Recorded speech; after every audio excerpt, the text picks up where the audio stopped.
We've gotten all our DAX measures for the cash flow statement in place. So the next thing is just for you to add your matrix onto your report page. Add your row index to your rows. Similarly, your cash flow items from your cash flow templates to your rows. Go down one level, expand all down one level in the hierarchy. So once expanded, so you come to your format section, search for steps layouts, turn that off, and close the row index as that is no longer needed. And sure you sort by my row index, sort by this assembly.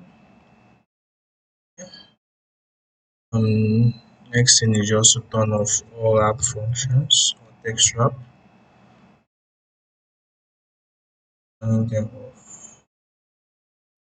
See, our template is already in place. So the only other thing next for us to do is just to add our cash flow measure.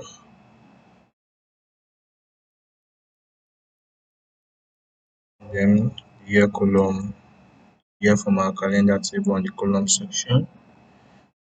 One last thing, turn off all column totals and column subtotals.